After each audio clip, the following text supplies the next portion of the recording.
ಇವತ್ತು ನಾನು ಶಿವಮೊಗ್ಗಕ್ಕೆ ಬಂದಿದ್ದೇನೆ. ಧಾರ್ಮಿಕ ಕಾರ್ಯಕ್ರಮದಲ್ಲಿ ಭಾಗವಹಿಸಲಿಕ್ಕೆ ಭದ್ರಾವತಿಗೆ ಹೋಗ್ತಾ ಇದ್ದೇನೆ.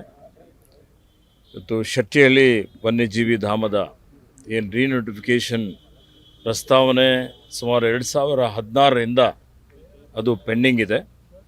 ಅದು ಈಗ ಅಂತಿಮ ಘಟ್ಟಕ್ಕೆ ಬಂದಿದೆ. ಹೀಗಾಗಿ ಹಿಂದೆ 74ರಲ್ಲಿ ಇದಕ್ಕೆ ಏನು ನೋಟಿಫಿಕೇಷನ್ ಮಾಡಿದ್ರು ಆ ಸಂದರ್ಭದಲ್ಲಿ 395 ಸ್ಕ್ವೇರ್ ಕಿಲೋಮೀಟರ್ ಏನು ಏರಿಯಾ ಇದೆ ಅದನ್ನು ಸೇರ್ಪಡೆ ಮಾಡಿದರು. ಈಗ ಮತ್ತೆ ಅದರಲ್ಲಿ ಭಾಳಷ್ಟು ಕಡೆ ಬಸ್ ಸ್ಟ್ಯಾಂಡ್ ಬಂದಿದೆ, FCI ಗೋಡೌನ್ಗಳು ಬಂದಿದ್ದಾವೆ, APMC ಯಾರ್ಡ್ಗಳು ಬಂದಿದೆ. ಈ ರೀತಿಯಲ್ಲಿ ಜನವಸತಿ ಪ್ರದೇಶ ಎಲ್ಲ ಸೇರ್ಪಡೆಗೊಂಡಿದೆ ಅಂತೇಳಿ ಹೇಳಿ ಹೌದು ಹೌದು ಹೌದು ಸುಮಾರು ಸರ್ಕಾರಿ ಕಟ್ಟಡಗಳು ಬಂದಿದ್ದಾವೆ, ಸುಮಾರು ಜನವಸತಿ ಪ್ರದೇಶ ಬಂದಿದೆ. ಹೀಗಾಗಿ ಅದೆಲ್ಲವನ್ನು ಪರಿಶೀಲನೆ ಮಾಡಿ ಈಗಾಗಲೇ ನಮ್ಮ ಅಧಿಕಾರಿಗಳು ಇವತ್ತು ಸಮೀಕ್ಷೆನೂ ಮಾಡಿದ್ದಾರೆ ಮತ್ತು 2-3 ಸಲ ಸಭೆನೂ ಆಗಿದೆ. ಖುದ್ದಾಗಿ ಈ ನಾವು ಶೆಟ್ಟಿಹಳ್ಳಿದು ಎಷ್ಟು ವನ್ಯಜೀವಿ ಧಾಮ ಅಂತೇಳಿ ಘೋಷಣೆ ಮಾಡಿ ಅರಣ್ಯ ಸಂಪತ್ತನ್ನು ಸಂರಕ್ಷಣೆ ಮಾಡಬೇಕು ಮತ್ತು ಜೀವನನೂ ಬೇಕು, ಜೀವನೋಪಾಯನೂ ಬೇಕು. ಎಲ್ಲ ರೀತಿಯಲ್ಲಿ ಆಡಳಿತಾತ್ಮಕವಾಗಿ ಮತ್ತು ಇವತ್ತು ಕಾನೂನಾತ್ಮಕವಾಗಿಯೂ ಒಂದು ತೀರ್ಮಾನ ತೆಗೆದುಕೊಳ್ಬೇಕು ಅಂತೇಳಿ ಖುದ್ದಾಗಿ ಅದನ್ನು ಪರಿಶೀಲನೆ ಮಾಡಲಿಕ್ಕೆ ಬಂದಿದ್ದೇನೆ. ನನ್ನ ಜೊತೆಯಲ್ಲಿ ಈ ಭಾಗದ ಶಾಸಕರಾದಂಥ ಶ್ರೀಮತಿ ಶಾರದಾ ನಾಯ್ಕ ಅವರಿದ್ದಾರೆ ಮತ್ತು ಅನೇಕ ಎಲ್ಲ ಈ ಭಾಗದ ಮುಖಂಡರಿದ್ದಾರೆ. ಅದಕ್ಕೆ ಅಧಿವೇಶನ ನಡೀತಾ ಇದೆ. ಹೀಗಾಗಿ ಬೆಂಗಳೂರಿನಲ್ಲಿ ಒಂದು ಸಭೆ ಮಾಡಿ ಅಂತಿಮವಾದಂಥ ತೀರ್ಮಾನವನ್ನು ತೆಗೆದುಕೊಳ್ತೇವೆ. ಹೋಗ್ತಾರೆ. ಈಗ ನೋಡಿ, ನ್ಯಾಯಾಲಯಕ್ಕೆ ಹೋಗಲಿಕ್ಕೆ ಪ್ರತಿಯೊಬ್ಬರಿಗೂ ಹಕ್ಕಿದೆ, ಅವ್ರು ಹೋಗ್ತಾರೆ. ನಾವು ನ್ಯಾಯಯುತವಾಗಿ ತೀರ್ಮಾನ ಮಾಡ್ತೇವೆ ಮತ್ತು ನಾವೇನು ತೀರ್ಮಾನ ಮಾಡ್ತೀವಿ ನ್ಯಾಯಾಲಯಕ್ಕೂ ಕೊಡ್ತೇವೆ. ಕೊಟ್ಟು ಅವರಿಗೆ ಯಾವ ಕಾರಣಕ್ಕಾಗಿ ನಾವು ಏನೇನು ತೀರ್ಮಾನಗಳು ಮಾಡಿದ್ದೇವೆ, ಯಾವ ರೀತಿಯಲ್ಲಿ ನಾವು ಇವತ್ತು ಅರಣ್ಯವನ್ನು ಸಂರಕ್ಷಣೆ ಮಾಡಿದ್ದೇವೆ ಅನ್ನೋಂಥದ್ರ ಬಗ್ಗೆನೂ ಮಾಹಿತಿಯನ್ನು ಕೊಡ್ತೇವೆ. ಹಲವಾರು ವರ್ಷಗಳಿಂದ ಸಾಗುವಳಿ ಮಾಡ್ಕೊಂಡು ಬಂದಿರೋ ರೈತರು ಕೂಡ ಅರಣ್ಯ ಇಲಾಖೆ ರೂಲ್ಸ್ಗಳು ಈ ಥರದ್ದು ನಮ್ಮ ಜೀವನೋಪಾಯಕ್ಕೆ ಅಡ್ಡಿಯಾಗಿದೆ.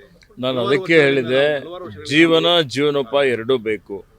ಇವತ್ತು ಮುಂದಿನ ಪೀಳಿಗೆನೂ ಭಾಳ ಅವರೆಲ್ಲರಿಗೆ ಸುರಕ್ಷಿತವಾಗಿರಬೇಕು, ಪ್ರಕೃತಿ ಪರಿಸರವನ್ನು ಉಳಿಬೇಕು.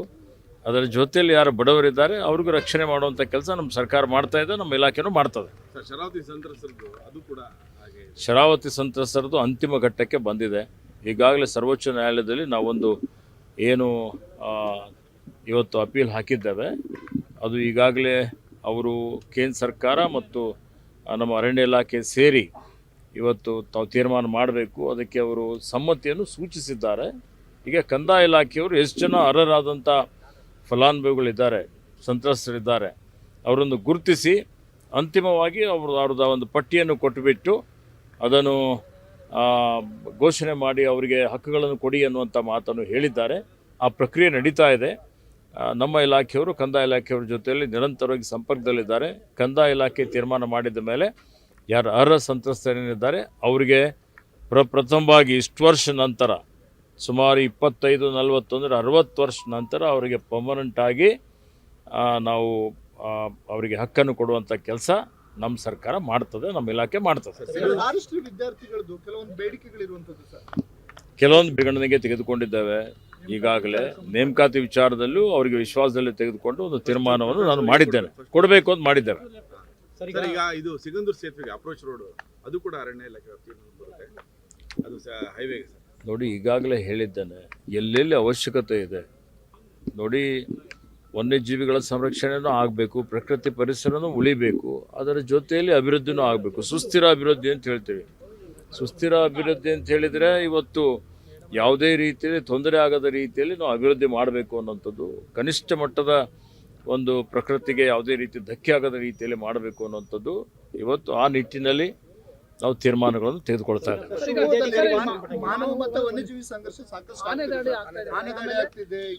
ಮಾನವ ವನ್ಯಜೀವಿ ಸಂಘರ್ಷದ ಬಗ್ಗೆ ನಮ್ಮ ಸರ್ಕಾರ ಅತ್ಯಂತ ಗಂಭೀರತೆಯಿಂದ ಇದನ್ನು ಪರಿಗಣನೆ ಮಾಡಿದೆ. ಈಗಾಗಲೇ ನಾವು ಇವತ್ತು ಆನೆ ಕಾರ್ಯಪಡೆ ಮಾಡಿದ್ದೇವೆ, ಚಿರತೆ ಕಾರ್ಯಪಡೆ ಮಾಡಿದ್ದೇವೆ, ಸಿಬ್ಬಂದಿಗಳ ನೇಮಕಾತಿ ಹೆಚ್ಚಿನ ರೀತಿಯಲ್ಲಿ ಮಾಡ್ತಾ ಇದ್ದೇವೆ. ಅವ್ರಿಗೆಲ್ಲ ರೀತಿಯ ಸಲಕರಣೆಗಳು ಕೊಡ್ತಾ ಇದ್ದೇವೆ. APC ಕ್ಯಾಂಪ್ ಮಾಡಿದ್ದೇವೆ, ಆ್ಯಂಟಿ ಡಿಪ್ರೆಡೇಷನ್ ಕ್ಯಾಂಪ್ ಮಾಡಿದ್ದೇವೆ, ಸೋಲಾರ್ ಫೆನ್ಸಿಂಗ್ ಮಾಡಿದ್ದೇವೆ, ರೈಲ್ವೆ ಬ್ಯಾರಿಕೇಡ್ ಮಾಡಿದ್ದೇವೆ, ಕಂದಕಗಳ ನಿರ್ಮಾಣ ಮಾಡಿದ್ದೇವೆ. ಮತ್ತು ಎಲ್ಲರಿಗೂ ಜಾಗೃತಿ ಮೂಡಿಸುವಂಥ ಕೆಲಸ ಕಾರ್ಯಗಳನ್ನು ಮಾಡ್ತಾ ಇದ್ದೇವೆ. ಕಮಾಂಡ್ ಸೆಂಟರ್ ಮಾಡಿದ್ದೇವೆ. ಇವತ್ತು ಇಂಟಿಗ್ರೇಟೆಡ್ ಕಮಾಂಡ್ ಸೆಂಟರ್ ಬೆಂಗಳೂರಿನಲ್ಲಿ ನಾನು ಉದ್ಘಾಟನೆಯನ್ನು ಮಾಡಿದ್ದೇನೆ. ಆದಷ್ಟು ಮಟ್ಟಿಗೆ ಇವತ್ತು ಮನುಷ್ಯರ ಜೀವ ಅತ್ಯಮೂಲ್ಯವಾದಂಥದ್ದು. ಆ ಜೀವಕ್ಕೆ ಬೆಲೆನೇ ಕಟ್ಟಲಿಕ್ಕೆ ಆಗೋದಿಲ್ಲ. ಹೀಗಾಗಿ ಎಲ್ಲ ರೀತಿಯ ಕ್ರಮಗಳನ್ನು ತೆಗೆದುಕೊಳ್ತಾ ಇದ್ದೇವೆ. ನಮ್ಮ ಅಧಿಕಾರಿಗಳು ಹಗಲಿರುಳು ಶ್ರಮ ಮಾಡ್ತಾ ಇದ್ದಾರೆ.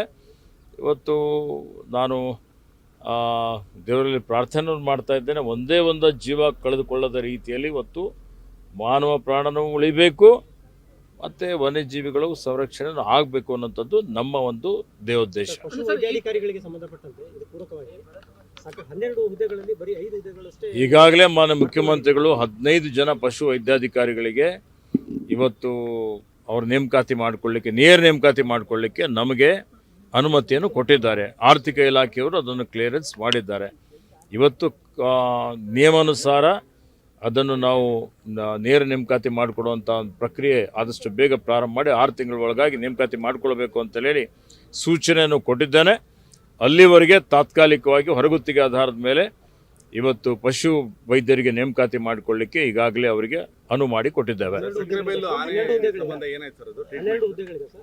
ಎಷ್ಟು ಹುದ್ದೆಗೆ ಸದ್ಯಕ್ಕೆ ಅವಶ್ಯಕತೆ ಇದೆ ಅಷ್ಟು ಹುದ್ದೆಗಳು ಭರ್ತಿ ಮಾಡಿಕೊಳ್ಳಿಕ್ಕೆ ಅವರಿಗೆ ನಾವು ಅವಕಾಶವನ್ನು ಮಾಡಿಕೊಟ್ಟಿದ್ದೇವೆ.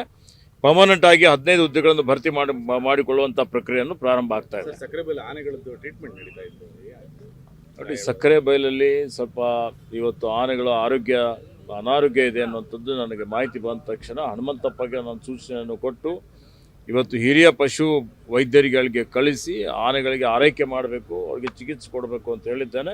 ವರದಿ ಬಂತು, ನನ್ನ ವರದಿನೂ ಬಂದಿದೆ. ವರದಿ ಮೇಲೆ ಕ್ರಮ ತಗೊಳ್ತೀವಿ. ಆನೆ ಬಿಡಾರದಲ್ಲಿ ಬಾಲಗಳು ಕಟ್ ಮಾಡ್ಕೊಂಡು ಸೇಲ್ ಮಾಡುವಂಥದ್ದು ಅದೆಲ್ಲವನ್ನು ನಾವು ಅತ್ಯಂತ ಗಂಭೀರತೆಯಿಂದ ಪರಿಗಣನೆ ಮಾಡಿದ್ದೇವೆ. ಅದರಲ್ಲಿ ಯಾರ್ಯಾರು ಶಾಮೀಲಾಗಿದ್ದಾರೆ ಅಂಥವ್ರ ಮೇಲೆ ಕ್ರಿಮಿನಲ್ ಮೊಕದ್ದಮೆ ಹಾಕ್ತೀವಿ. ಇದುವರೆಗೂ ಆ ಥರದ್ದು ಆಗಿಲ್ಲ ಸರ್. ನಡೀತಾ ಇದೆ.